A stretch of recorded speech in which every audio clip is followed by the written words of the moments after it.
छुपात यह धन्य घड़ी मिल जाए बारंबारा, यह भाव करे कर धारा। श्री जी का अभिषेक करे हम नेक शुद्ध जल धारा, धुल जाए पाप हमारा। चलिए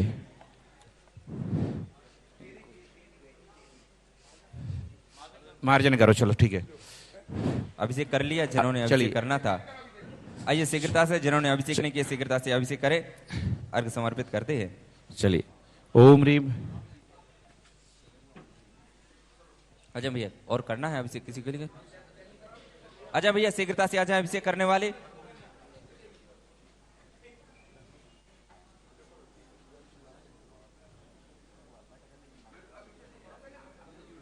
अच्छा भैया शीघ्रता से आजा।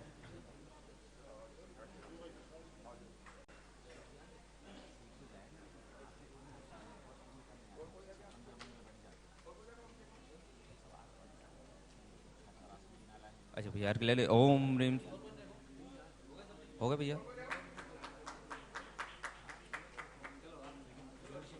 ओम रीम श्री अभिषेक शांति धारा उपरांत नर्गपद प्राप्त उपरांत नरपद प्राप्त अर्घ्यम नर्ववाम देश।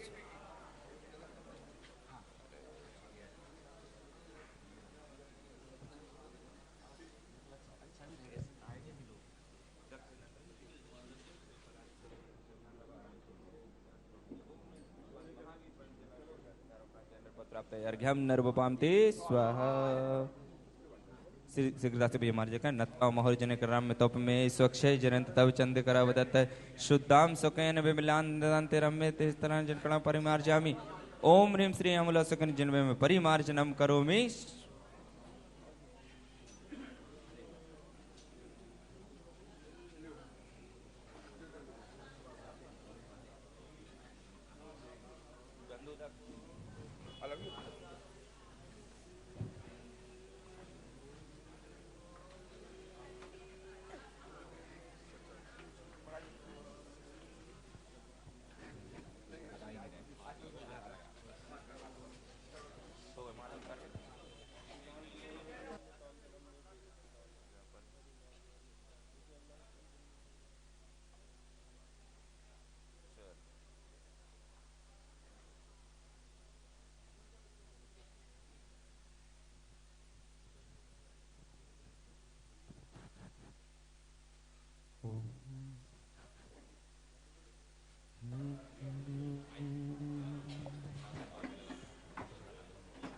बोलो प्रातः स्मरण संत श्रोम आचार्य गुरुदेव 108 विद्यासागर जी महामुनिराज जी की।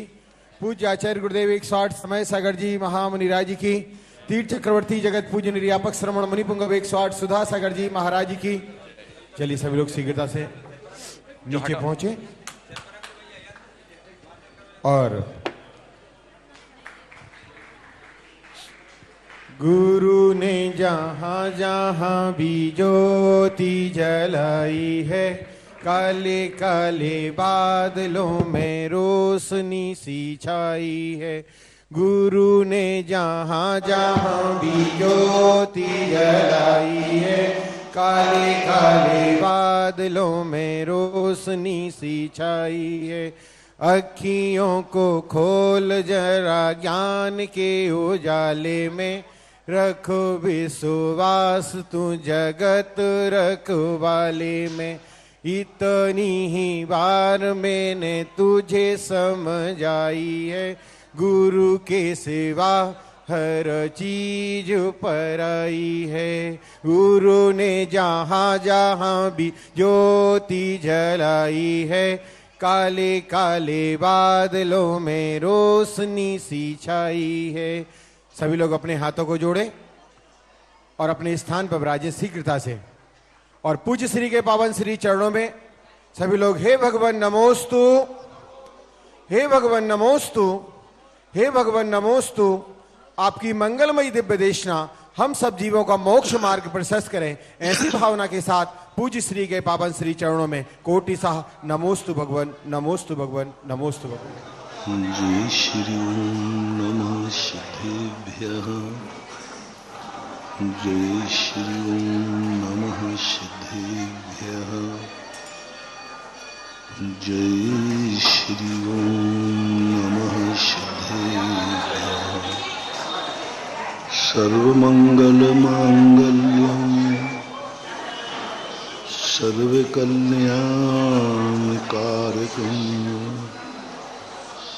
प्रधानं सर्वधर्माणां जैनं जयतु शासनम्। जैनं जयतु शासनम्। पंच परमेष्टि भगवान की, आचार्य श्री गुरुवर कुंद कुंद महाराज की, आचार्य श्री गुरुवर विद्यासागर महाराज की, तीर्थ चक्रवर्ती जगत पूज्य मुनि पुंगव 108 सुधा सागर जी महाराज की, पूज्य मुनिवर 108 शिव सागर जी महाराज की, पूजारिका संघ की, पूज्य मुनि संघ की, नमोस्तु भगवान।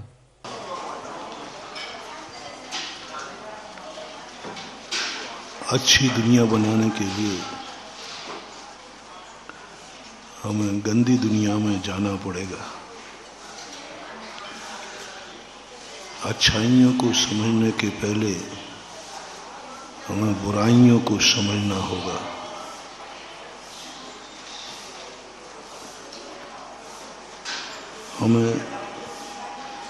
हम अच्छाइयों से इतने प्रभावित हो जाते हैं। ओम शांति।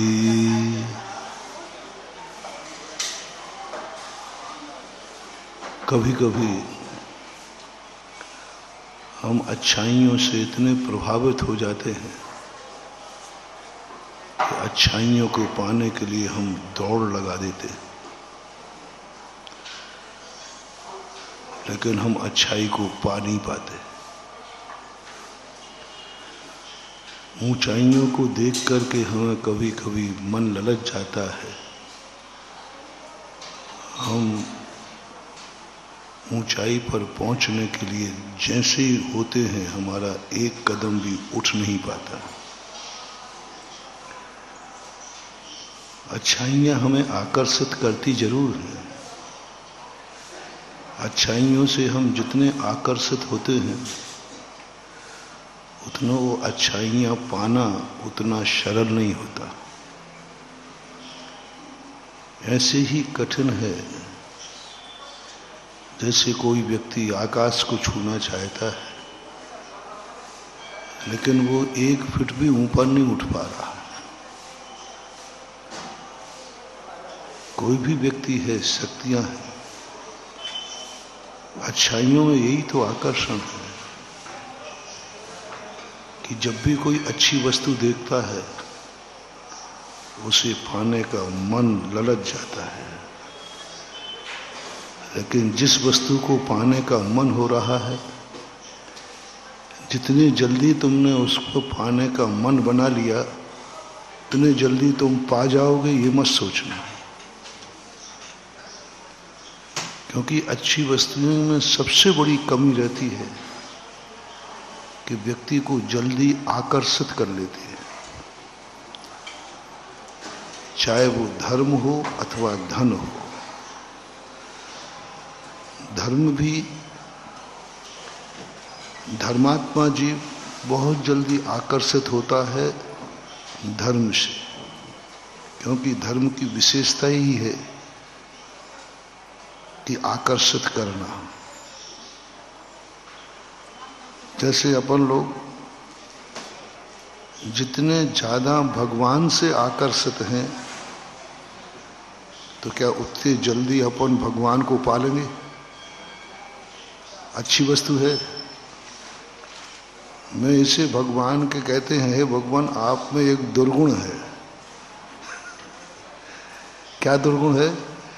कि आप इतने अच्छे हैं कि हमारा मन आपको पाने का तुरंत हो जाता है, लेकिन आपको पाना इतना कठिन है कि दुर्लभ हो जाता है।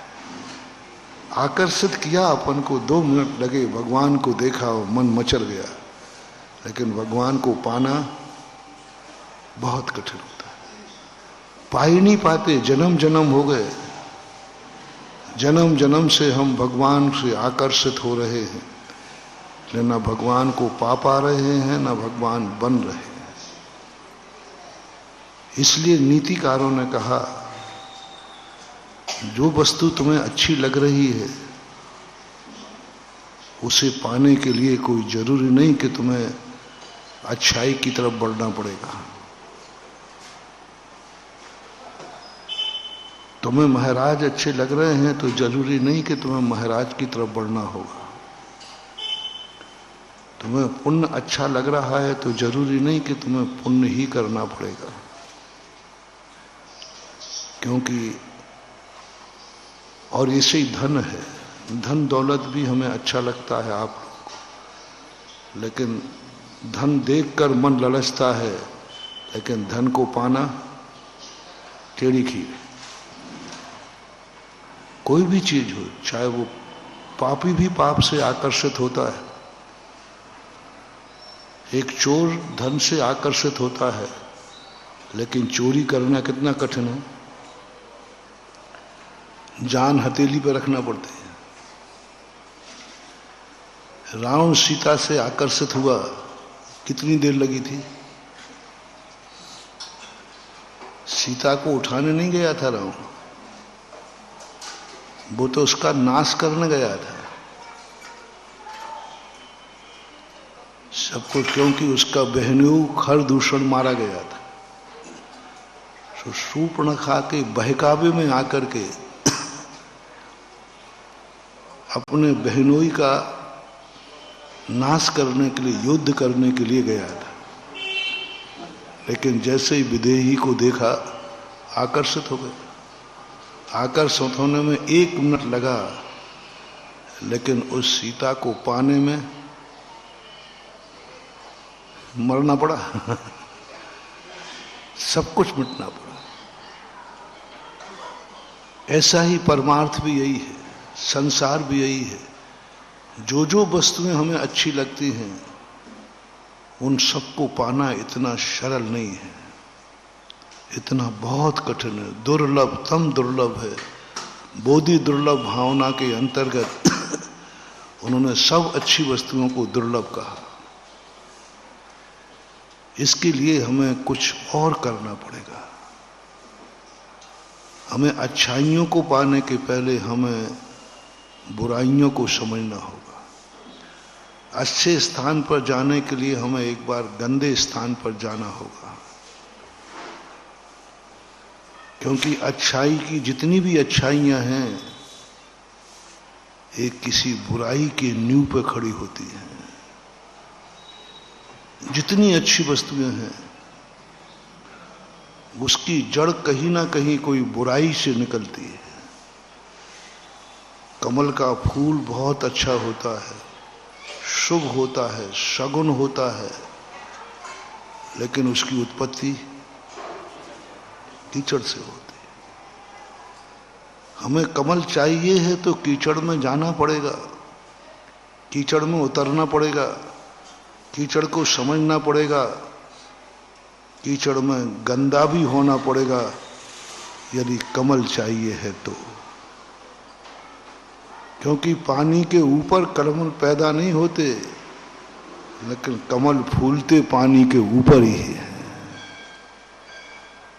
हर चीज देख लीजिए आप, जितनी अच्छी चीजें हैं उनका उत्पत्ति स्रोत कोई ना कोई गंदा जरूर है। कहीं ना कहीं गंदगी है, वहां से उनकी उत्पत्ति चालू होती है। और यदि हम गंदगी से बच गए तो हम अच्छाई को नहीं पा पाएंगे। गंदगी को इसलिए नहीं अपनाना है कि हमें गंदा होना है, गंदगी इसलिए अपनाना है कि मुझे पवित्र होना है। तालाब के कीचड़ में इसलिए नहीं जाना है कि हमें गंदा होना है, हमें गंदी चीज चाहिए है, नहीं, हमें पवित्र चीज चाहने के लिए गंदगी चाहिए। संसार पूर्वक मोक्ष होता है, संसार पूर्वक मोक्ष होता है। संसार में जो संसारी नहीं वो मोक्ष में भी नहीं। संसार का सबसे गंदा जन्म गर्भज होता है। सबसे गंदा जन्म गर्भज होता है। सारी दुनिया के जितने जन्म हैं इतने गंदे नहीं हैं। वैक्रियक औपाधिक जन्म इतना गंदा नहीं है। सम्मूर्छन जन्म भी इतना गंदा नहीं है। सबसे गंदा यदि कोई जन्म है तो गर्भज जन्म है। बहुत गंदगी में जन्म लेता है जी। जिस ढंग की गर्भ अवस्था का वर्णन आया है, इतना गंदा, इतना गंदा, गंदा कार्य है, पाप कार्य है, गंदगी है। लेकिन इसी गंदगी में से जो जन्म लेता है, मोक्ष का दरवाजा उसे ही खुलता है। पहली बार सम्यक दर्शन होता है उसे ही होता है। प्रथमोपसम सम्यक दर्शन के संबंध में पूज्यवर नेमी चंद आचार्य महाराज ने गाथा ही लिख दी। गर्भज को ही प्रथमोपसम सम्यक दर्शन होता है। साकार उपयोग वाला हो, गर्भज हो।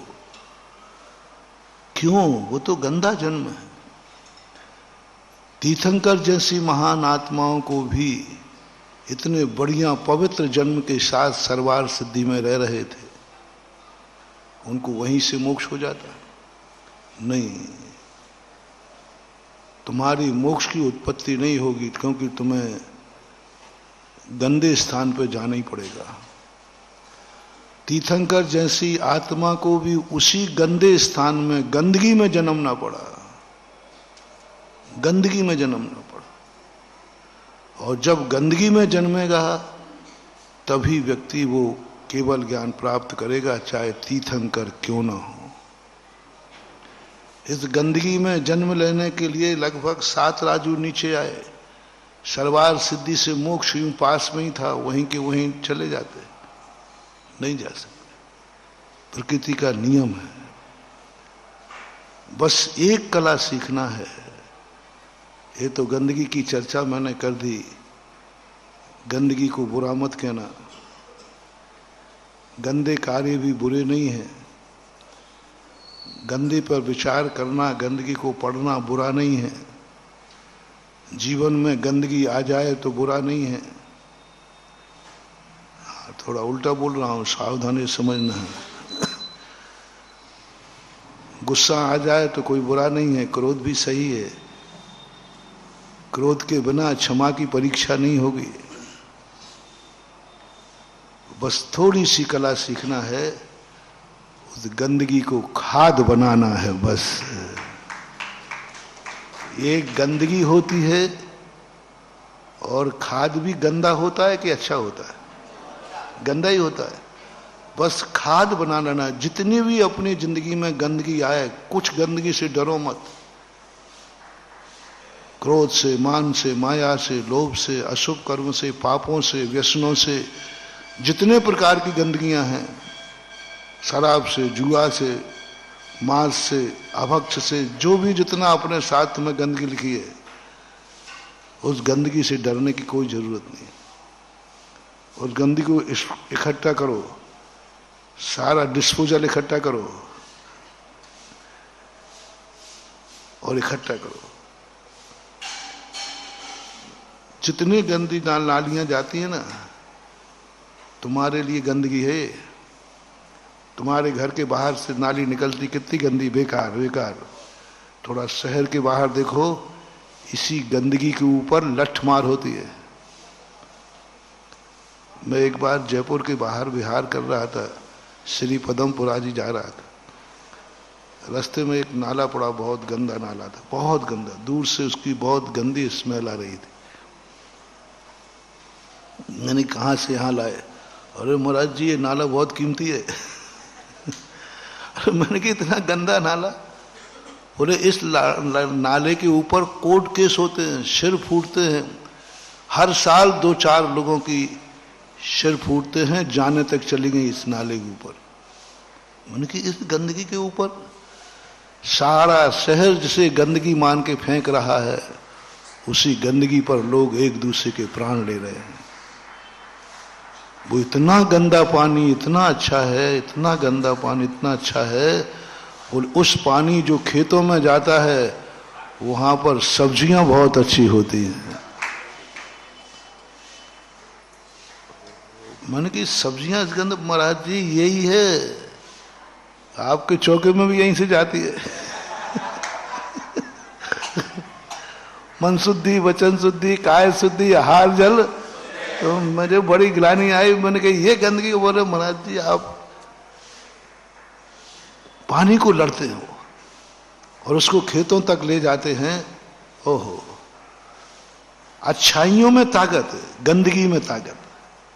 वो गंदे पानी में ताकत देखो, गंदा पानी स्वयं ताकतवान नहीं है, लेकिन गंदे पानी को यदि अच्छे खेत का सहयोग मिल जाए तो अच्छे लोगों को ताकत जरूर दे देता है। अच्छे लोगों को ताकत दे देता है। रिपीट करता हूं, गंदा आदमी, गंदी आदत, गंदे विचार, गंदे लोग, इनमें कभी कोई ताकत नहीं होती। ये यूजलेस होते हैं, कोई काम के, बेकार चीज है। लेकिन वही गंदे लोग यदि अच्छे लोगों की संगति में चले जाएं, अच्छे लोगों की संगति में चले जाएं, तो अच्छे लोगों को ताकत जरूर दे देते हैं। गुंडा व्यक्ति अच्छे लोगों की संगति में चला जाए तो अच्छे लोगों की रक्षा कर देगा। हिंसा पाप है,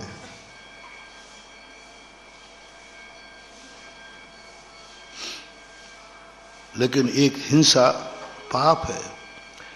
लेकिन हिंसा यदि अच्छे व्यक्ति के हाथ में चली जाए तो, शस्त्र से हिंसा होती है कि नहीं, लेकिन शस्त्र यदि अच्छे व्यक्ति के हाथ में चला जाए तो धर्म और धर्मात्मा की रक्षा हो जाएगी। और वही शस्त्र यदि गंदे आदमी के हाथ में चला जाए तो विनाश है। शस्त्र वही है, शस्त्र हिंसक ही है, शस्त्र प्राण लेता ही है, शस्त्र पाप करता ही है। लेकिन वही पाप का साधन अच्छे आदमी के पास चला जाए तो अच्छे आदमियों की सुरक्षा हो जाती है। उसी तलवार से अच्छा आदमी धर्म और धर्मात्मा की रक्षा कर लेगा, अपने और अपने परिवार की भी रक्षा कर लेता। और हिंसोपकरण है, झूठ पाप है, लेकिन वही झूठ यदि किसी धर्मात्मा के पास हो जाए, वही झूठ पाप है। बस झूठ से मत डरो, झूठ को अच्छे खेत की तरफ ले जाने का प्रयास करो। उस झूठ को धर्म से जोड़ दो और हिंसा को धर्म से जोड़ दो, बस प्रशंसनीय हो जाएगी। अहिंसा में भी ताकत नहीं है, अहिंसा में, हिंसा में भी ताकत नहीं, अहिंसा में भी ताकत नहीं है। थोड़ा सावधानी से सुनना, हिंसा में भी ताकत नहीं और अहिंसा में भी ताकत नहीं, और दोनों मिल जाएं तो इससे बड़ी कोई ताकत नहीं है। पाप और पुण्य, संसार और धर्म, पुण्य और पाप, हिंसा और अहिंसा, ये अंधे और लंगड़े के समान इनकी दशा है। यदि जंगल में आग लग जाए तो अंधा क्या करेगा? जल के मरेगा। और आग लग जाए और लंगड़ा हो, पैरालिसिस हो, तो भी जल के मरेगा। और दोनों मिल जाए तो एक अंधे लंगड़े की कहानी आती ना, दोनों जंगल में आग लगी, अब कोई बचने का उपाय नहीं, दोनों मिल गए। अंधा कहता है पैर मेरे पास हैं, आंखें तेरे पास हैं, तू चल मैं रास्ता दिखाता हूं। और दोनों अंधेरी रात में जंगल से वापस आ गए। संसार दशा में अहिंसा और हिंसा दोनों के दोनों शक्तिहीन हैं, दोनों में कोई शक्ति नहीं है। और यदि दोनों मिल जाएं, दोनों मिल जाएं, हिंसा अहिंसा से मिल जाए, तो अहिंसा की ताकत 10 गुनी बढ़ जाएगी। अहिंसा हिंसा से मिल जाए तो अहिंसा की ताकत ही बढ़ेगी। रिपीट करता हूं, हिंसा अहिंसा में मिला दो बस। यदि तुम्हारे पास अहिंसा नहीं है, तुम हिंसक हो, कोई व्यक्ति हिंसक है, तो तुम उससे घबराओ मत, उसको बुरा मत कहो, उसकी संगति किसी अहिंसक से करा दो, उसके मन में कहीं अहिंसा से जोड़ दो उसकी हिंसा को। कर जितनी हिंसा करना है, बस तेरी हिंसा से अहिंसा की रक्षा होना चाहिए। अहिंसा की रक्षा होना चाहिए हिंसा से, और हुई है। अहिंसा की रक्षा आज जो देश अपन बैठे यहां हिंसा में, मालूम हिंसा से रक्षा हो रही है। आज सैनिक लोग यदि हिंसक ना हो तो आज हम अहिंसा धर्म पालन नहीं कर पाते। हिंसा से अहिंसा की रक्षा भी होती है। इसलिए हिंसा यदि आपके पास है तो उसको अहिंसा से जोड़ दो। हिंसक व्यक्ति है तो उसे अहिंसक से जोड़ दो। अधर्मी व्यक्ति है तो अधर्म से कोई चिंता मत करो। तुम्हारे अंदर कोई अधर्म है, कोई चिंता मत करो, उसे धर्म और धर्मात्मा से जोड़ दो, मामला सब सही हो जाएगा। तुम झूठ ही बोलना चाहते हो। और एक और बात कह दो, अहिंसक लोग यदि संसार में अहिंसा की सुरक्षा चाहते हैं तो अहिंसक लोगों के लिए भी अहिंसा को हिंसा से जोड़ देना चाहिए। दोनों तरफ समझो। आप हिंसक हैं, कोई गलत नहीं है, आप किसी अहिंसक से जुड़ जाइए। आप अहिंसक से जुड़ जाइए। आपकी जिंदगी में तुम्हारी कितनी हिंसा होती है, आपकी खेती में, व्यापार में, धंधे में, कभी मन से, कभी वचन से, कभी काय से हिंसा करते ही रहते हो। कोई घबराओ मत। आज एक बहुत बड़ी रिफाइंड फैक्ट्री खोल रहा हूं, बस तुम्हारी जिंदगी में अहिंसक से आप जुड़ जाओ। बस अपनी हिंसा को अहिंसक के खेत में ले जाओ। बस वही गंदी खाद, गंदी नाली का पानी खाद बनकर के अहिंसा की फसल लहराएगा। पर बिना यदि तुमने अहिंसक को जोड़े बिना हिंसा की तो बेटा डूब जाओगे, सड़ोगे, गलोगे, कोई काम में नहीं आओगे। हर हिंसक के पास एक अहिंसक होना चाहिए। श्रावक हिंसक हो, गुरु अहिंसक हो, दोनों का बेड़ा पार हो जाएगा। गुरु अहिंसक ना हो, गुरु हिंसक ना हो, बहुत तीव्र, चाहे मरे तो मर जाए, गुरु हिंसा का भाव न करे। और श्रावक को मरना पड़े तो भी अहिंसा की रक्षा के लिए मर जाना। मुनि महाराज का उदाहरण आता है ना, क्या करते महाराज? मर जाते, मर जाते। शेर आने खाने के लिए आ चुका था। यदि वो शूकर हिंसा नहीं करता तो महाराज बच जाते। उसको हिंसा करना नहीं आता तो बच जाते। शूकर को हिंसा करना आता था, हिंसा की उन्होंने, लेकिन बस एक धर्म से हिंसा को जोड़ दिया। वो हिंसा नहीं, वो हिंसा भी धर्म बन गई। शेर को मारा, बहुत बुरी तरह मारा, घायल किया, लेकिन आज तक किसी शास्त्र में उसको हिंसक नहीं कहा, क्योंकि उसने हिंसा को अहिंसा से जोड़ दिया। मारा उसने, मारने की कला थी उसके पास, मार भी दिया, लेकिन जो किसी जीव को भी नहीं मारते हैं उनसे अपनी जिंदगी को जोड़ दिया। जोड़ो। और अहिंसक लोगों से कहना है कि तुम अहिंसा से अहिंसा की रक्षा नहीं कर पाओगे। इस संसार में भक्तों के पास हिंसा जीवित रहने दो, हिंसा जीवित रहने दो।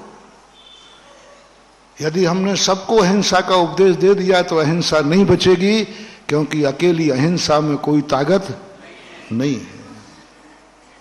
ऋषभदेव का कितना बड़ा सोच था। अहिंसा के पुजारी श्रावक से कहते हैं पिछी अहिंसा का प्रतीक है, और ऋषभदेव अहिंसा के मूल नेता थे, अहिंसा का प्रचार करने आए थे।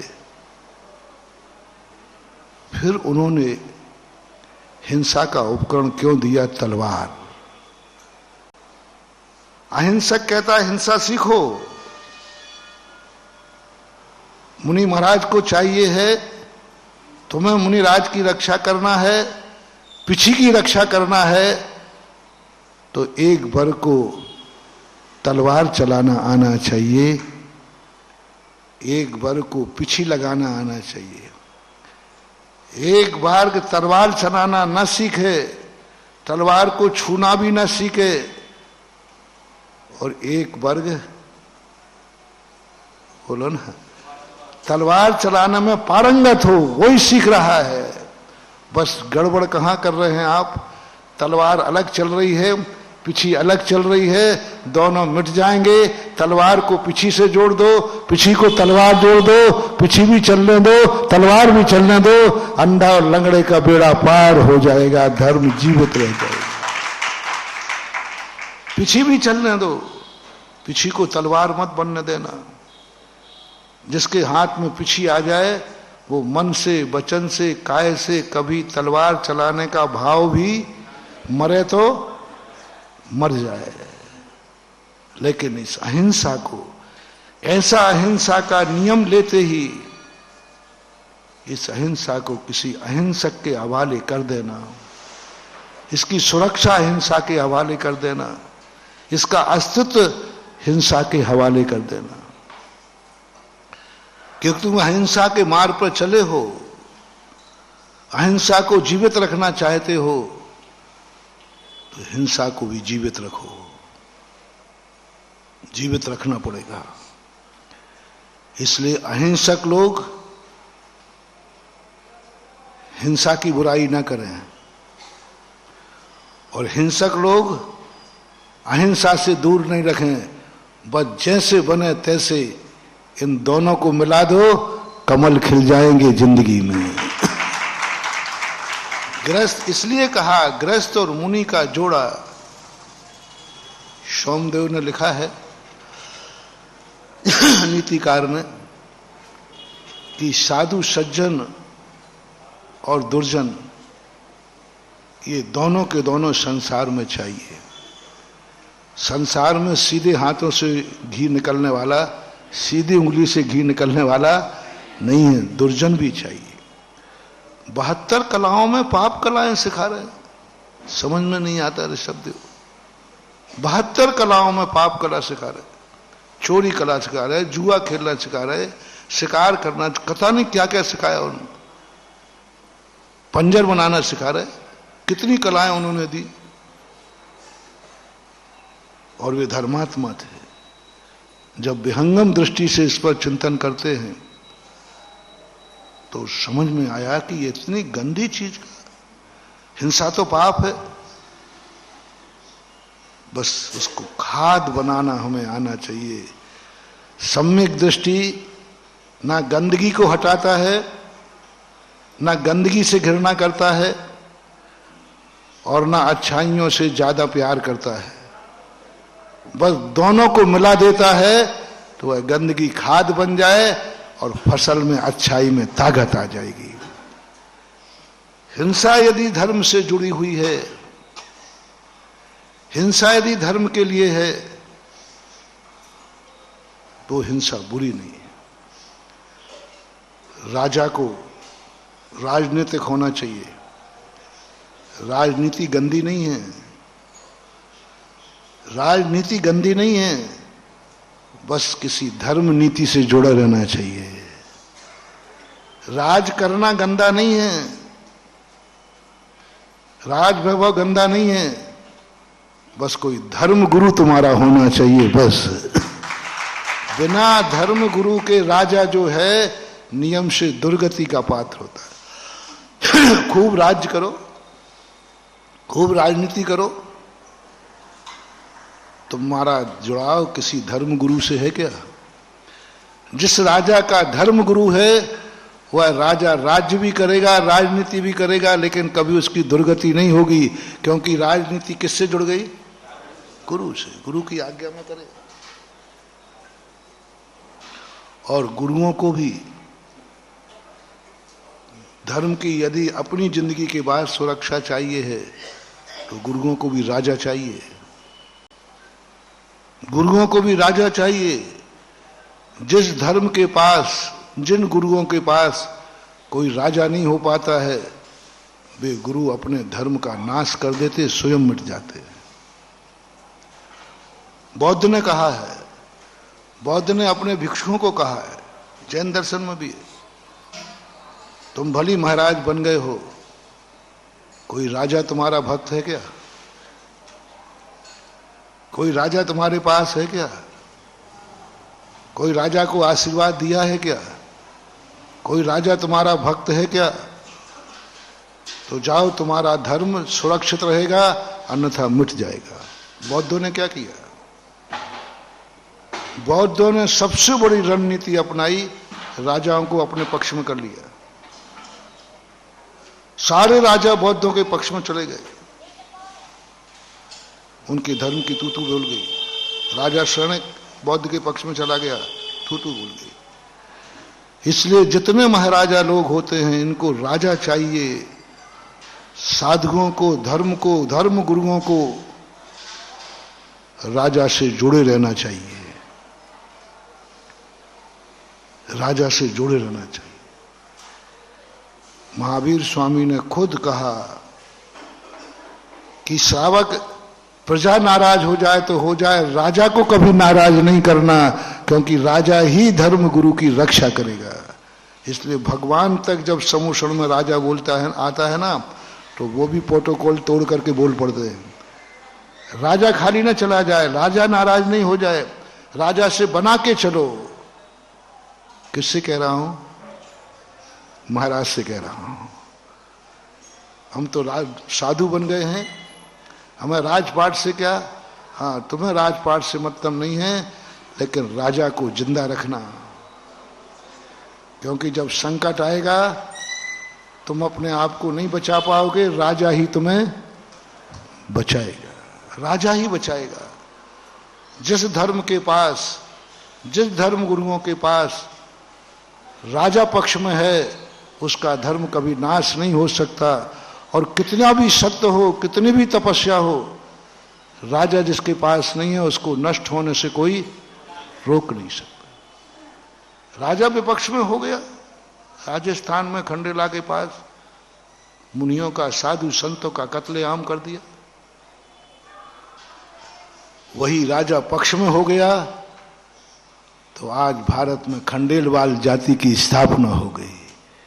महाराज ने नहीं की, राजा को पक्ष में, राजा विपक्ष में था, मुनि मारे गए, राजा पक्ष में हो गया, श्रावक भी मुनि भक्त बन गए, एक राजा के कारण। इसलिए हर साधु को कभी भी हो, वृद्ध राज्याति क्रम एक सूत्र दिया है, साधु संतों को, त्यागी वृत्तियों को, राजा की राजनीति की गंदगी की निंदा मत करो। राजा गंदा है, राजा गंदगी है, राजनीति गंदी है, नहीं, बस प्रयास करो। ये राजगद्दी की निंदा मत करो, राजा की निंदा मत करो, बस प्रयास करो कि राजा तुमसे जुड़ जाए, फिर बात चलने दो, उसको धर्म गुरु से जोड़ दो। इसलिए पुराने जितने भी राजा थे, उनके कोई ना कोई धर्म गुरु जरूर होते, और जितने भी धर्म गुरु थे उनका कोई ना कोई राजा जरूर था, वे राजगुरु कहलाते थे। राजगुरु होना जरूरी है। यदि दुनिया में हाँ अपने आत्मकल्याण करना है तो चले जाओ गिरनार की गुफा के पीछे बैठो और कर जाओ पधारो। यदि तुम्हारे बाद भी तुम्हारा धर्म जिंदा रहे तो राजा को बनाओ। एक राजा बहुत बड़ा काम करता है। राजा के दुर्गुण नहीं देखना, राजा के सद्गुणी से संपर्क करा दो, वो एक दिन सद्गुणी बन जाएगा। उसका दुर्गुण ही तुम्हारे लिए, भले उसका नाश हो जाए, वो दुर्गति में जाए, लेकिन दुर्गुणी राजा भी यदि तुम्हारे से जुड़ गया तो तुम्हारी रक्षा तो वो जरूर कर देगा, और किए है। शूकर कितना गंदा था। शूकर अच्छा होता है कि बुरा होता है? बहुत गंदा होता है। गंदा जीवन है, गंदा खाता, गंदा रहता, गंदे में सब कुछ करता है। लेकिन उस गंदे व्यक्ति से भी इतनी घृणा मत करो। वो तो स्वयं अच्छा कभी हो नहीं सका, लेकिन एक अच्छे आदमी की जिंदगी जरूर बचा ली उस गंदे आदमी ने, और गंदी पर्याय ने एक जिंदगी बचा ली। चंडाल से भी घृणा मत करो कि चंडाल है, कितना गंदा है। उसी चंडाल से अहिंसा धर्म की जय जयकार हुई है। अहिंसा धर्म की जय जयकार हुई है उसी चंडाल से। उसी चंडाल ने अहिंसा धर्म की जय जयकार करा दी, सारे जगत में करा दी। अहिंसा धर्म को किसी ने पुजवाया है तो किसी महाराज ने नहीं, किसी सज्जन पुरुष जैन ने नहीं। अहिंसा धर्म का जो प्रसिद्धि हुई है एक चांडाल ने कराई है। चांडाल ने कराई। वो चंडाल देखो, चंडाल था, कोई बात नहीं, चंडाल होना बुरा नहीं है, बस उसको किसी गुरु के साथ जोड़ दो। वो चांडाल भी गुरु के साथ जुड़ गया। वो भली कुछ कर पाया है नहीं, लेकिन अहिंसा को इतनी ताकत दे दी कि देवताओं को भी अहिंसा धर्म की जय जयकार बोलना पड़ी, क्योंकि धर्म से जुड़ गया। सोमदेव ने, चाणक्य ने लिखा, यदि राजा न सुधरे, राजा में दुर्गुण भी हो, यदि वो राजा है तो उससे बिगाड़ना नहीं।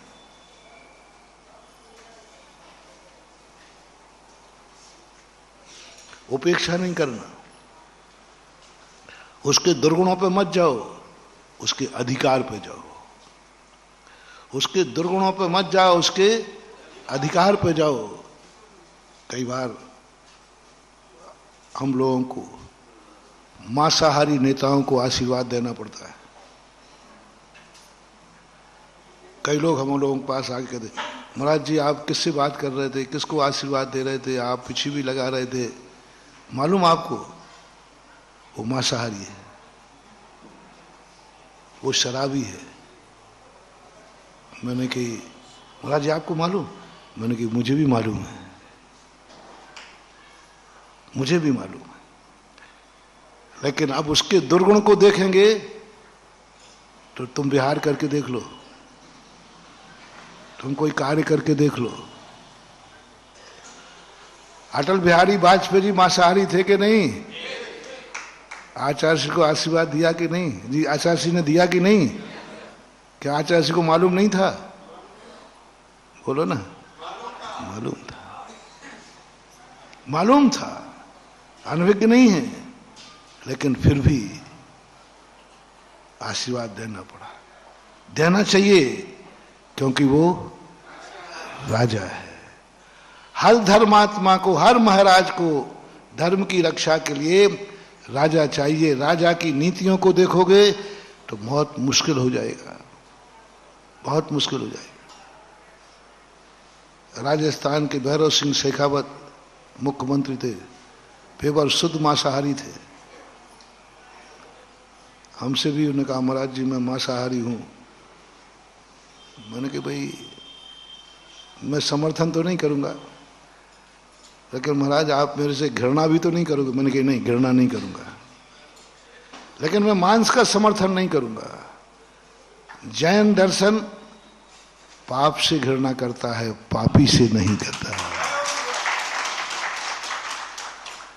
पाप तो तुम कर रहे हो, उस पाप की तो मैं प्रशंसा नहीं करूंगा।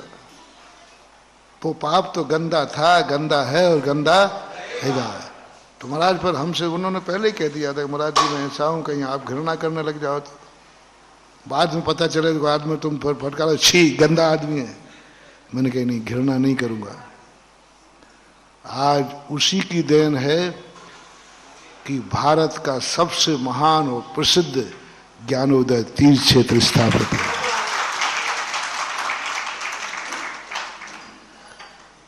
आज उनके कारण से धर्म की कितनी बड़ी स्थापना हुई। मात्र इतना सा हुआ कि वो साधु से जुड़ गया, बस। उसने अपनी जिंदगी में कुछ पाया या नहीं पाया, लेकिन उसकी गंदगी धर्म से जुड़ जाने से धर्म को जरूर ताकत दे दी, धर्म को ताकत दे दी, धर्म की ध्वजा स्थापित कर दी, धर्म को बढ़ावा दिया। अब उसने जो किया वो तो वो जाने, लेकिन उसकी गंदगी से खाद बनाने से आज कितने कार्य हो जाते। इसलिए जैन दर्शन अनेकांतमयी दर्शन है। हम महाराज बन गए तो इसलिए पूर्णता वीतरागी नहीं बन सकते। वीतरागी बनना है तो जाओ समाधि मरण करो, जिंदा रहना है तो हमें भी राग करना पड़ेगा।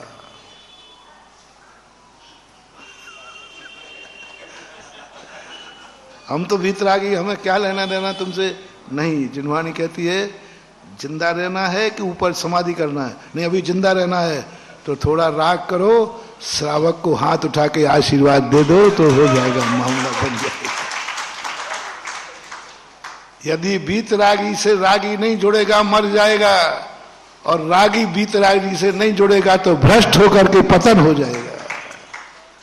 हमें तुमसे जुड़े रहना है।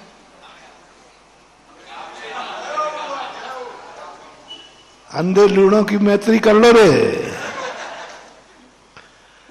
श्रावक ने कहा ना शास्त्रों में कि धर्म के दो पहिए हैं, एक श्रावक है एक साधु है। श्रावक साधु से दूर हो जाएगा, भटक जाएगा, भ्रष्ट हो जाएगा, और साधु श्रावक से दूर हो जाएगा तो भ्रष्ट तो नहीं होगा लेकिन मर जाएगा। दोनों अंतर समझना।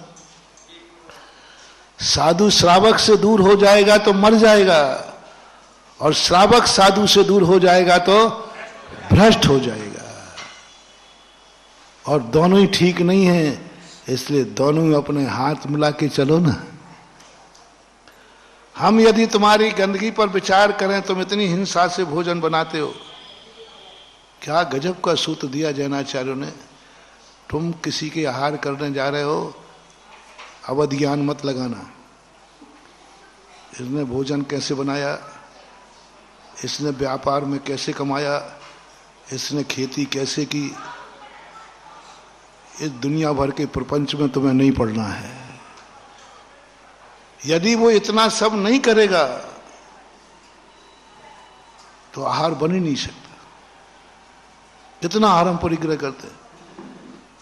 यदि सही में तुम्हारे आहार बनाते समय पहुंच जाऊं तो मैं तो उपवास करूंगा और समाधि लूंगा, पका ही नहीं सकता।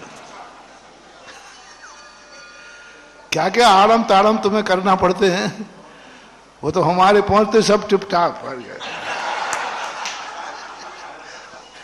उसके पहले वहां क्या धमाल चौकड़ी होती है, उसमें से थोड़ा सा भी अंश चौके में रह जाए तो साधु लौट आता है। यहां मैं आहार करूं, हाँ नहीं महाराज मैं साफ कर रहा हूं, 5 मिनट पहले वह सब था। यदि मैं आपके आहार की गंदगी पर विचार करूं तो समाधि के अलावा कोई दूसरा रास्ता नहीं हो सकता। और तुमने वो गंदगी फैलाई है, और यदि तुमने साधु को नहीं जोड़ा तो बेटा खा खा के मर के कीड़ा बनोगे, ध्यान रखना। इसलिए तुम्हें गंदगी करना है तो उस गंदगी को, उस आरंभ को, उस परिग्रह को धर्म रूपी खेत से जोड़ दो, वो गंदगी खाद बन जाएगी। खाद बने, खाद बनाना सीखो बस। झूठ को किसी धर्म से जोड़ दो। चोरी भी कोई बुरी नहीं है, चोर कला सिखाई, बस वो चोरी तुम्हारी किसके लिए हो? झूठ बोलना है, बोलो झूठ। झूठ बोलना गंदा है ना? झूठ पाप है ना?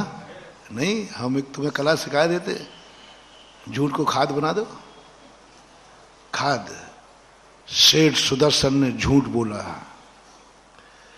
एक महाराज ने झूठ बोला, उस किसी कसाई ने पूछा क्या यहां से गाय गई है? कह दिया नहीं गई। झूठ बोला। ये झूठ पाप है कि धर्म है? ये सत्य धर्म की फसल है। सेठ सुदर्शन को जब एक नारी ने फंसा लिया, रानी ने, तो सेठ सुदर्शन झूठ बोले, रानी साहब तुम व्यर्थ में मेरे पर मोहित हो रही हो, मैं तो नपुंसक हूं, हिजड़ा हूं, नपुंसक हूं। रानी कहती तुम नपुंसक हो? हाँ साहब मैं तो नपुंसक हूं। शादीशुदा है, बाल बच्चे वाला है, लेकिन धर्म की रक्षा के लिए क्या बोल रहा है? नपुंसक हूं। चला गया, चला गया। अब बोलो ये झूठ बोलना पाप है कि धर्म है? बस उस झूठ को धर्म से जोड़ दिया, वो झूठ खाद बन गया, धर्म की फसल लहरा गई। धर्म की फसल कितनी लहरा गई, धर्म कितना बच गया, धर्म की सुरक्षा कितनी हो गई? किससे? सत्य से नहीं। हाँ, बिना खाद की फसल और खाद वाली फसल में कुछ अंतर होता है कि नहीं है? बहुत अंतर होता है।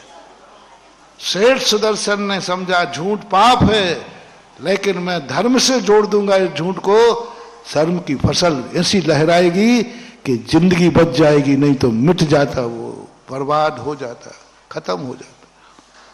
धर्म से जोड़ना है झूठ को, ऐसे ही चोरी को धर्म से जोड़ो। चोरी के लिए, धर्म के लिए भी चोरी जरूरी है। बिना चोरी के धर्म की रक्षा नहीं होगी, क्योंकि कई स्थान ऐसे हैं दुनिया में जहां सब कुछ उजागर कर दोगे तो लुट जाओगे। कई बार चोरी करना पड़ती है, कई बार किसी वस्तु को छुपाना पड़ता है, कई बार किसी वस्तुओं को वहां से अलग करना पड़ता है, और कहो चोरी भी करना पड़े बस धर्म के लिए। संसार भी बचाना है। विवाह क्या है? अच्छी चीज है कि बुरी चीज? थोड़ा मैं कम सुनता हूं। अच्छी चीज नहीं है? झूठा कहीं का।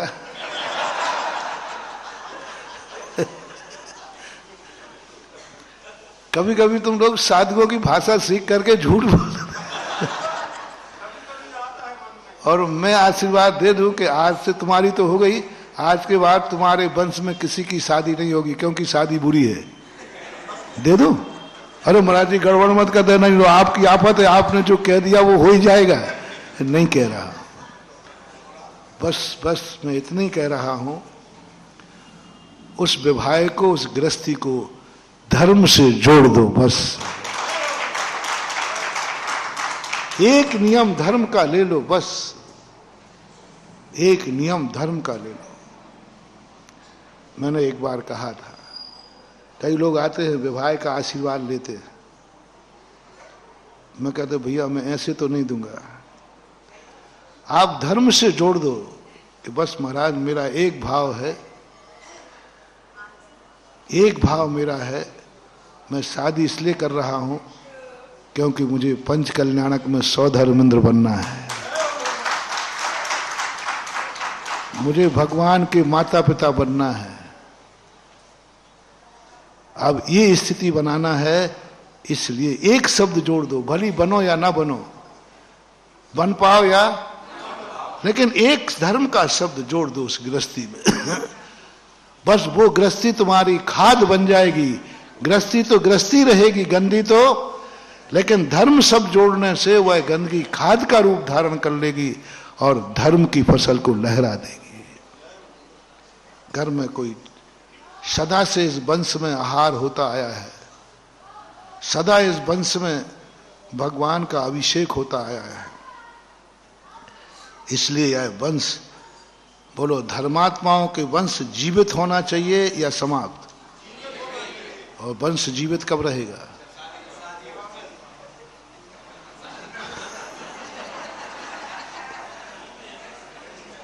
हम साधुओं से हमारा कल्याण तो हो जाएगा, लेकिन आने वाले धर्म का विनाश हो जाएगा। धर्म का वंश चल, धर्मात्मा के वंश जीवित रहना चाहिए। इसे जैनाचार्यों ने कहा कि सभी को ब्रह्मचार्य व्रत नहीं दे देना, नहीं तो धर्म का नाश हो जाएगा, क्योंकि धर्मात्मा का वंश मिट जाएगा। धर्मात्माओं के वंश जिंदा रखना है, पर शर्त इतना है, अपने वंश को धर्म से जोड़े रहना। विवाह करो लेकिन धर्मात्मा से करो। विवाह करो तो एक आचार विचार से करो, धर्म को बढ़ावा देवे। तुम धर्मात्मा हो तो ऐसी साथी लाओ जो तुम्हारे धर्म में सहयोग करे, जो तुम्हारे धर्म को बढ़ावा दे, जो तुम्हारे विचारों को आगे बढ़ाए। तुम चाहते हो हम गुरु भक्त हैं, सुनो रे गुरु भक्तों,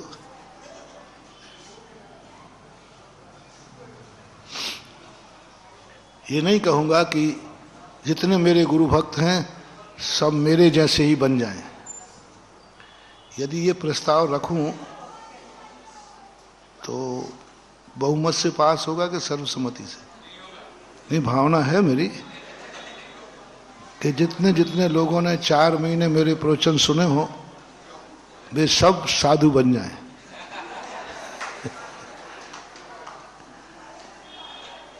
लेकिन ये संभव है? तो मैं जिद कर लूं तो? यदि तुम नहीं बने हो तो फिर ध्यान रखना, या तो मैं तुम्हें भस्म कर दूंगा और नहीं तो मैं अन्न जल ग्रहण नहीं करूंगा, मैं भस्म हो जाऊंगा। अब बेटा फंसे, अब आए टाइम पे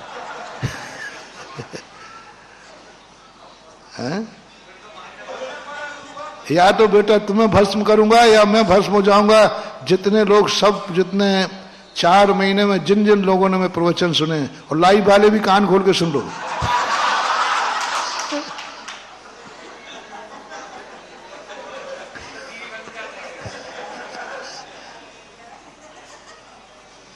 बहुत जास्ती होगी।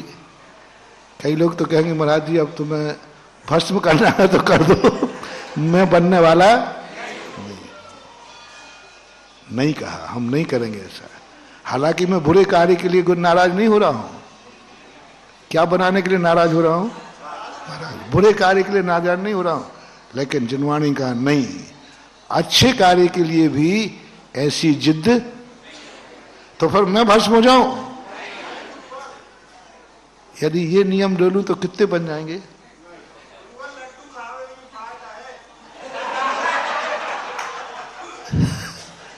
बेटा हम जानते हैं हम नहीं करेंगे ऐसी गलती।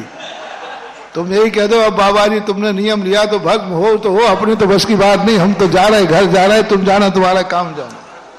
हाँ, ये सामा बहुत बहुत बदमाश है कलाकार, मैं जानता हूं तुम लोगों को। एक स्थान पर मैं गया, राजस्थान में, हमारे विवेक सागर महाराज जी थे, आचार्य श्री के गुरु भाई। उन्होंने 2 समाजों में कुछ झगड़े थे आपसी में, और दोनों मुनि भक्त थे, कट्टर मुनि भक्त थे, ज्ञान सागर के भक्त थे सब।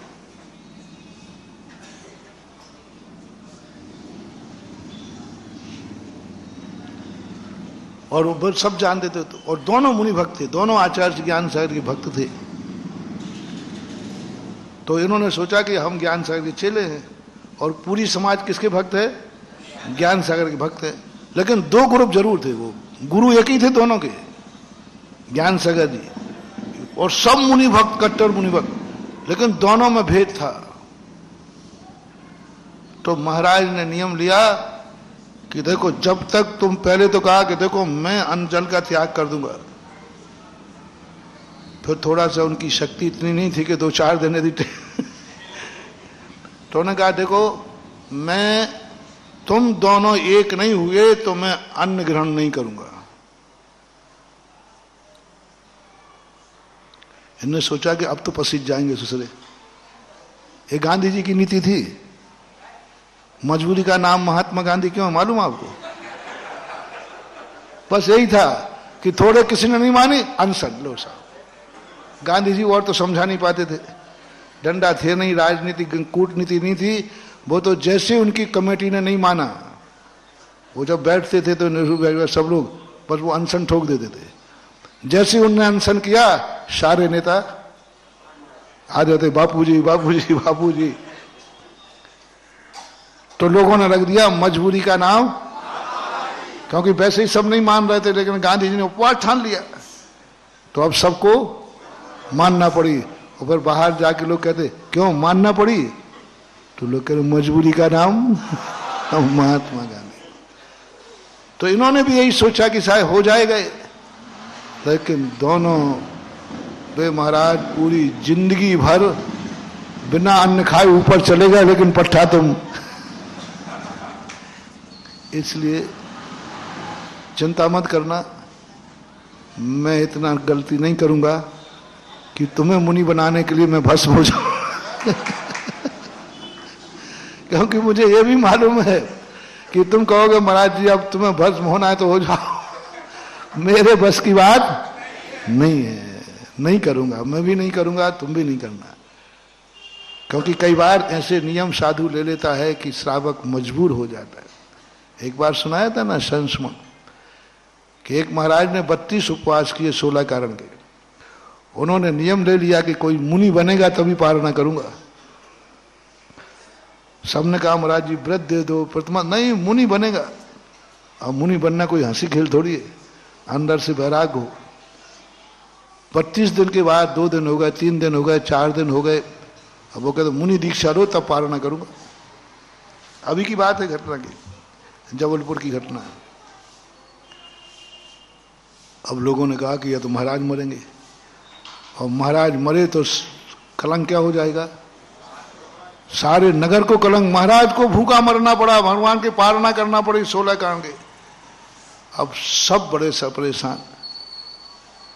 उस समय आचार्य जी जैसे संस्कार थे नहीं कि कोई छोरा ले दीक्षा है, और ग्रस्त लोग कैसे ले लें दीक्षा उनको समझ। एक मास्टर था, वो लाया श्रीफल और श्रीफल चढ़ा दिया। बोले महाराज मैं दीक्षा लेता हूँ। बस ठीक है, केस लॉन्च कराया। अब जबरदस्ती का मुनि है महात्मा गांधी। अब वो केस लॉन्च करा, उसके प्राण निकले, वो चिल्ला अरे मर गए, लेकिन वो जिम्मी बांध के करे क्योंकि महाराज मर जाएंगे नहीं तो। जैसे तैसे केस लॉन्च हुए, दीक्षा हुआ, महाराज की पारणा हो गई। 8 दिन तक मुनि महाराज रहा। महाराज जैसे विहार करके गए तो उसने कहा महाराज जी ये पकड़ो आपका पिछी कमंडल। बोले क्यों? बोले आपका नियम था कोई दीक्षा लेगा तो पारणा करूंगा, हमारा नियम था कि पारणा करा के लिए मुनि पर छोड़ दूंगा। हमने आप हमारा नियम था कैसे करके पारणा करें, नहीं तो आप मर जाते। मेरे बस की बात नहीं है मुनि व्रत का पारण करना। तो ऐसी जिद नहीं करूंगा, चलो मैं नहीं करूंगा, ना मैं तुम्हें भस्म करूंगा और ना मैं भस्म करूंगा। बस इतना सा जरूर करूंगा सरल कि तुम गृहस्थी बसाओ, लेकिन उसको धर्म से जोड़ के रखना। बस जाओ गृहस्थी को बसाओ, बस जुड़े रहना। महाराज बनो या नहीं बनो, लेकिन महाराज से रिलेशनशिप बहुत बड़ी चीज कह रहा हूं। मान जुड़े रहना, भले महाराज बनो या नहीं बनो, लेकिन महाराज से जुड़े रहना। तो तुम्हारी ये गृहस्थी रूपी गंदगी खाद बनेगी, तुम्हारा लाभ होवे या नहीं होवे, लेकिन महाराज की फसल लहराएगी, धर्म की फसल लहराएगी। जुड़े रहना, अपने साथी ढूंढो। उनको ढूंढो जो तुम्हारे लिए धर्म से जोड़ने में, तुम महाराज से जुड़े हो तो तुम्हारा साथी कैसा हो, जो तुम्हें महाराज से जुड़ने में सहायक बने। सहायक बने, बहुत बड़ी बात कह रहा हूं। तुम मान लो गुरु भक्त हो, तुम लोग गुरु भक्तन हो, तो बस तुम्हें और कुछ नहीं करना। मैं तुम्हें गृहस्थी में जाने से नहीं रोकूंगा। अपने साथी बनाते समय कहना, देखो भाई मैं मुनि भक्त हूं, बस तुम मेरे मुनि भक्त में बाधक मत बनना, हो सके तो हमारे मुनि व्रत में साधक बन जाना। यदि वो कह दे कि हाँ चिंता मत करो, मैं भी मुनि भक्तन हूं और तुम्हारे मुनि भक्त में शान लग रहे, तो आपके क्या हो गया, सोने में सुहागा हो गया कि नहीं। ऐसे लाओ जो तुम्हें मुनि भक्त बना करके, जो चौका लगा करके तुम्हें भी साथ में हाथ दिलवा दे। ऐसा साथी मत ढूंढो जिससे तुम्हारा मुनि धर्म भी छूट जाए। ये है पाप, ये है गंदा। शादी तो की है, लेकिन ऐसे व्यक्ति से की है जिससे मुनि के पास से आपको दूर होना पड़ा, आहार देने लायक नहीं रहे।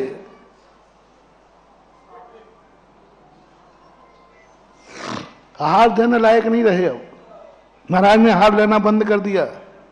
ये जिंदगी को तुमने गंदा, इतना गंदा कर लिया कि इस गंदगी से अब कुछ भी नहीं बंद, सड़ना ही है, मरना ही है। और ऐसा साथी लाते जो तुम्हें महाराज को जोड़ने में सहयोग करता, तो जाओ तुम्हारी गृहस्थी फतेह। महिलाओं को भी यही होना चाहिए। अपना साथी ऐसा ढूंढो जहां तुम मुनि भक्त हो, तो पहले पूछ लेना भाई, हाँ साथी लाते समय पूछना ये घर मुनि भक्त का है, यहां मुनि भक्ति करना पड़ेगी। बेटी को भेजते समय ऐसे घरों में मत भेजना जो मुनियों को नहीं मानते हैं। सबसे बड़ा पाप बता रहा हूं महानुभाव, सबसे बड़ा पाप, कर्म ने तुम्हें जैन बनाया। कर्म ने तुम्हें क्या बनाया? जैन बनाया।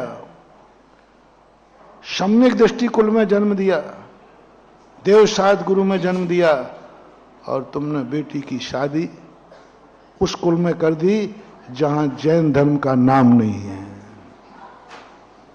जैन धर्म का नाम नहीं है।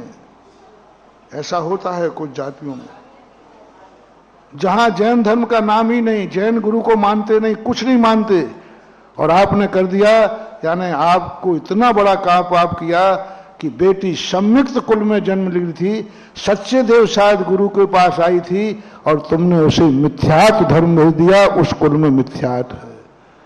कम से कम और कुछ देखो या नहीं देखो, जिस कुल में बेटी को भेज रहे हो उस कुल में कम से कम जैन धर्म का अस्तित्व है कि नहीं। 25 साल उसने जिनेन्द्र को माना, सच्चे देव को माना, 25 साल दिगंबर गुरुओं को माना, आहार दिया, और अब कल के बाद वहां नाम ही नहीं लिया जाएगा। ऐसे की जिंदगी बहुत बर्बाद हो जाती है।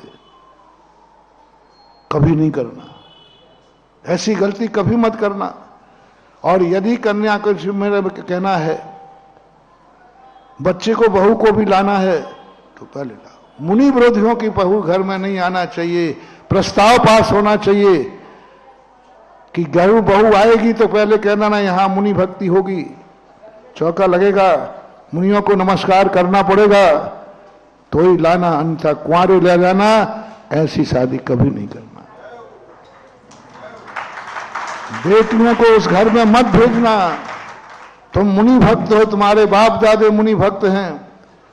कई बार बेटियों को पैसे के लोभ में, अमीर व्यक्ति के लोभ में, और ऐसे घरों में भेज देते हो। जैनी के घर में, अजैन की नहीं कह रहा हूं मैं, जैनियों में भी ऐसे हैं। उस घर में जाकर वो मुनियों को हार नहीं दे सकती, मुनियों के नाम नहीं ले सकती, मुनि के दर्शन नहीं कर सकती, बोलो इस बाप का क्या होगा? मुनि विरोधी कुल में जाकर के अरे बेटी कुंवारी रह जाए तो रह जाए, लेकिन कभी जहां मुनि धर्म ना हो, मुनियों को हार ना दिया जाता हो, मुनि को नहीं माना जाता हो, ऐसे कुलों में कभी मुनि को बेटी को मत देना, चाहे भली वो जैन क्यों ना हो, भली वो जैन क्यों ना हो, जैन लिखता हो, जैन हो, तुम्हारी जाति का हो, तुम्हारी समाज का हो, लेकिन सबसे बड़ा धर्म मत बेचना महानुभाव। तुम्हारी गंदगी को मैं खाद बना रहा हूं, आज बहुत बड़ा रिफाइंड फैक्ट्री खोली है। तुम्हारी बेटी को शादी कराने की बात मैं कह रहा हूं, कहना नहीं चाहिए, मुझे क्या लेना देना, लेकिन फिर भी दया आई है कि बस एक नियम लेना ना मुनि भक्तों, कि बेटी को कभी मुनि विरोधी कुल में मत भेजना।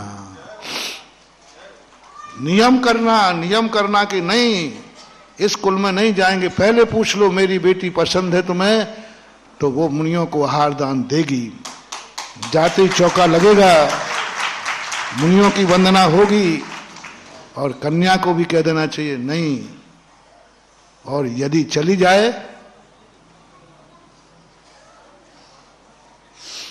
तो ये नियम लेके जाए पापा भेजो। यदि कभी आ जाए, सुनो रे बेटियों सुनो,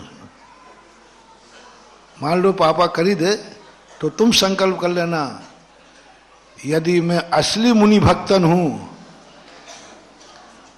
तो उन सब मुनि विरोधियों को मुनि भक्त नहीं बनाया है, तो मैं मुनि भक्तन नहीं। बन जाओ महारानी चेलना, ठीक है अब संबंध हो ही गया है, अनायास हो गया, तो चेलना कहती अब संबंध तो टूटने वाला। अब देखता हूं महारानी चेलना ने राजा सेणक को जैन बना के छोड़ा कि नहीं। ऐसी कन्याएं जो फंस गई हैं वे अपनी ताकत लगाएं और पूरी ताकत लगा दें, एक दिन उस घर में भी मुनियों का प्रवेश करा दें। ऐसे कई बच्चियां मेरे पास आके रोई, महाराज जी हम तो ऐसे फंस गए, स्वयं तो बन गए, हम क्या करें। तो मैंने उनको सिखा दिया, मैंने कहा अब घबराओ मत, अब संबंध तो हो गया, तोड़ना नहीं, शादी करना नहीं, शादी हो गई तो डाइवर्स लेना नहीं, वो तो मामला गड़बड़ है। ऐसे गुण सिखाए कि उसी घर में, जिस घर में आज तक मुनियों के हार नहीं हुए, और उस बिटिया को ऐसा करा दिया, चौका लगा, मैं खुद हार करके आया। और उन्होंने कहा राजस्थान के, उन्होंने कहा महाराज जी ये चौका लगाना इसकी बदौलत इसने ऐसा जाल फैलाया और इतने अच्छे से फैलाया कि आज हमारे लिए भी मुनि भक्तों के मुनियों के पास तक ला दिया। राजा सेणक ने अपनी पत्नी का आभार माना, पहले विरोध किया और बाद में कहा, जब आनंद आया, सम्यक दर्शन हुआ, तीर्थंकर प्रकृति का बंध हुआ, तब राजा सेणक अपनी पत्नी चेलना से कहते हैं, भगवान तो बाद में गुरु हैं, तू मेरे गुरु है जो मुझे भगवान तक ले गई। तो ऐसा जीवन में गृहस्थी भी है, धन कोई बुरा नहीं है, धन तुम कमाते हो कोई बात नहीं, धन पाप है, बस उसको धर्म से जोड़ देना। धन को किससे जोड़ देना? धन को धर्म से जोड़ देना, बस कुछ नहीं है। धन धन ही रहेगा, लेकिन वो धर्म की फसल लहरा देगा, क्योंकि धन धर्म से जुड़ गया। धन को धर्म से नहीं जोड़ोगे तो ये जिंदगी को बहवारम परिग्रहत्वम नारकश, नरक ले जाएगा। यही धन नरक ले जाएगा, दुर्गति का कारण। और वही धन को धर्म से जोड़ दिया तो यही धन बुरा हूं भला कहीं। मैं मंदिर नहीं बनवाता हूं रे, तुम लोगों की गलत धारणा है। मैं तुम पापियों के उस गंदे पाप को खाद बना करके फसल लहराता हूं। उस धन को धर्म से जोड़ दो, थोड़ा सा जोड़ दो, कम जोड़ दो, जोड़ो। क्योंकि जैसे ही तुमने धन को धर्म से जोड़ा, वही धन से जो प्रभावना हो सकती है, इससे सस्ता कुछ नहीं बंधु। धन से जो धर्म हो सकता है, माटी मूल है। धन जो हम लोग करते हैं धर्म, वो तो बहुत कठिन है, बहुत कठिन है। भगवान बनना बहुत कठिन है, लेकिन धन से धर्म करने की बात आवे, इससे सस्ता कुछ मत जानना महानुभाव। मुनि बनने का तो बहुत कठिन है, मुनि सेवा करने का भाव आवे तो समझ जाना बहुत सस्ते में मिल गया। खड़े होकर आहार लेना सरल है कि कठिन, और आहार देने मिल जाए तो इससे सस्ता धर्म मत जानना। दो धर्म हैं, या तो मुनि बन के आहार लो, और या श्रावक बन के आहार दो ही मार्ग हैं, तीसरा नहीं। तीसरो है तीये की बैठक है। अब इनमें से दोनों में सरल कौन सा है? नहीं, मैं मना नहीं करूंगा। आहार लेना कि देना, चूकना मत बेटा। आहार देने मात्र से यदि तुम धर्मात्मा होते हो, तो इससे सस्ता धर्म कोई हो नहीं सकता। तुम्हारे यहां सदा चौका लगता है और लोग कहते महाराज जी ये बहुत धर्मात्मा पुरुष है। अरे धर्मात्मा पुरुष है, लगता है मुनि। नहीं महाराज, धर्मात्मा नहीं। जब भी मुनि आएंगे तो इसका चौका तो वहां देने में धर्मात्मा बन गया, देने में धर्मात्मा बन गया। इससे सस्ता और क्या चाहते हो? साधु की बनना बहुत कठिन है, और साधु की रक्षा करने से यदि धर्मात्मा बनते हो तो इससे सस्ता। बोलो, शुकर कभी महाराज बन सकता था? कब धर्मात्मा कहलाता? जब वो महाराज। लेकिन एक महाराज की रक्षा करके शुकर जैसा निकृष्ट पापी जीव, जन्म जन्म का पापी, पूर्व जन्म का पापी, लेकिन एक महाराज की रक्षा करके धर्मात्मा की लिस्ट में नाम आ गया। धर्मात्मा की लिस्ट में नाम आ गया। इससे सस्ता और क्या चाहिए? मुनि बनकर के धर्मात्मा बनना बहुत कठिन है, लेकिन श्रावक करके मुनि की रक्षा करके धर्मात्मा बनना बहुत सरल है। वो भी नहीं कर पाए तो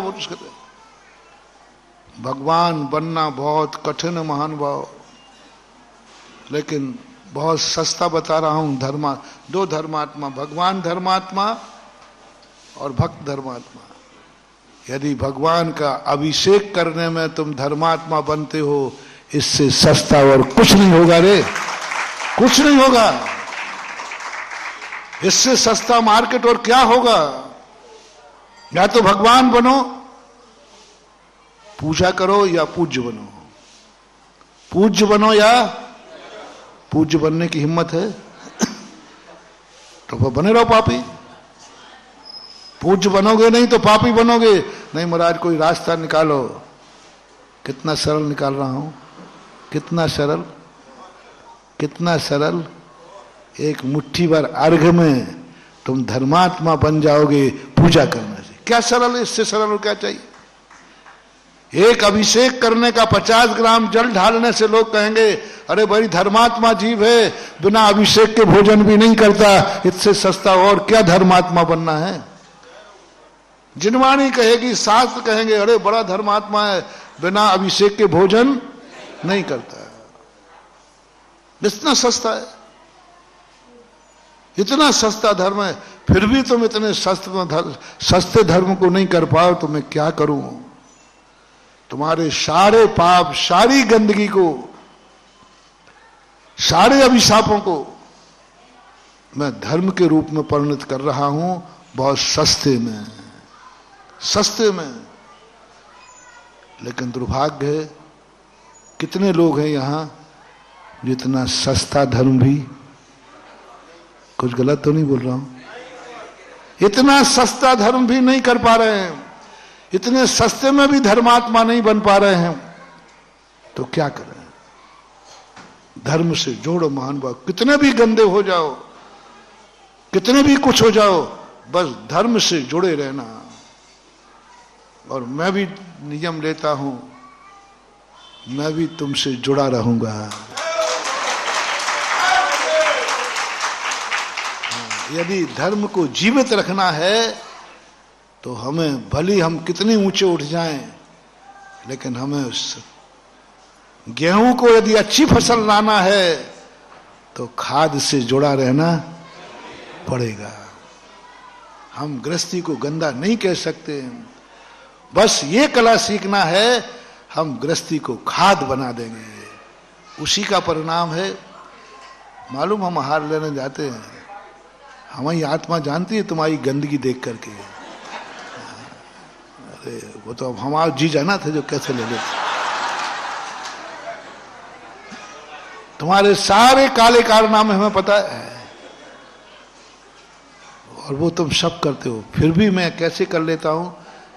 देखना साधु का, साधु जब जाता है नियम क्यों दिलाता है? नियम दिलाते ना कि भाई व्यसन मत करना, नशा मत करना, गुटखा नहीं खाना, रात में नहीं खाना।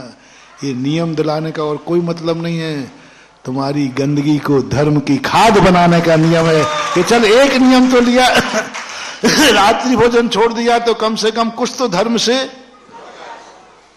गुटखा छोड़ दिया धर्म से तो जुड़ गया, कहीं ना कहीं से धर्म से जोड़ करके फिर आहार हम लोग ले लेते हैं और आके कह सोच लेते हैं हम नहीं, धर्मात्मा जीव से आहार लेके आया हूं क्योंकि इसने नियम लिया। जुड़ना है, कहीं ना कहीं से जुड़ा।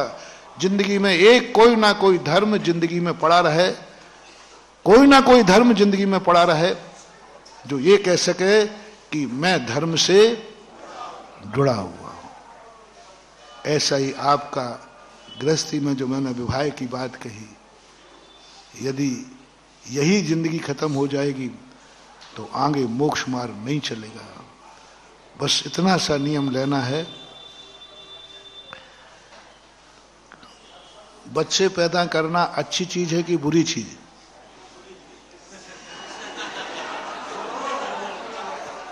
बोल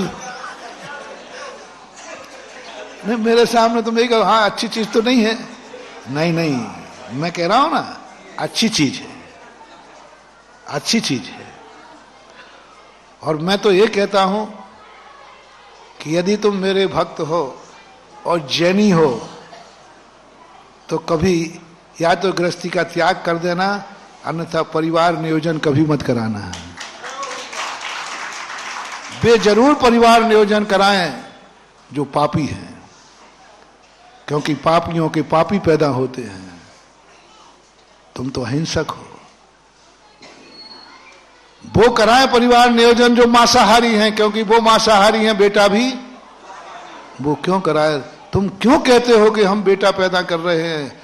तुम ये सोचो ना कि मैं शाकाहारी पैदा कर रहा हूं। बोलो एक मांसाहारी के यहां पैदा होगा बेटा तो क्या खाएगा, और एक शाकाहारी के? तो ये बोल दो ना कि मुझे संतान पैदा करने का शौक नहीं है, लेकिन इस दुनिया में शाकाहारियों की संख्या बढ़े इसलिए मैं शाकाहारी को पैदा कर रहा हूं। मैं मुनि महाराज को आहार देने वाले दुनिया में रहे तो मैं तो चौका लगाने वाले को पैदा कर रहा हूं। भगवान का अभिषेक करना महाराज तो करेंगे नहीं, और हम मर जाएंगे तो भगवान का अभिषेक कैसे होगा? मैं संतान को पैदा नहीं कर रहा हूं, मैं तो मंदिर के अभिषेक करने वाले को पैदा कर रहा हूं। बिटिया पैदा की तो मैं चौका लगाने वाली पैदा कर रहे हूं कि मेरी बिटिया कहीं भी रहेगा, जब भी मुनिराज आहार को उठेंगे तो ये चौके में आहार बनाकर उनको कराएगी। इसलिए बिटिया पैदा नहीं की है, मैंने तो मुनियों को आहार देने वाली पैदा की है। इतनी तो सोच करना है। कहां गड़बड़ कर रहा हूं, कहां गड़बड़ कर रहा हूं? थोड़ा सा संकल्प बदलना है, संकल्प बदलना है। नमोकार मंत्र पढ़ने वाला पैदा किया है, जैनी पैदा किया है, बेटा नहीं। बोलो जैनियों की संख्या बढ़ना चाहिए या नहीं?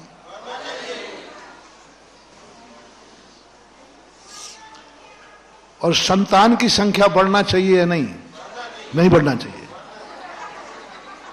बेटा। संतान की संख्या कभी मत बढ़ाना और जैनियों की संख्या कभी मत रोकना। क्या कहा? संतान की संख्या मत बढ़ाना, वैसे ही पृथ्वी पे भार हो रहा है, वैसे ही पृथ्वी पे जनसंख्या बढ़ रही है, क्या करोगे?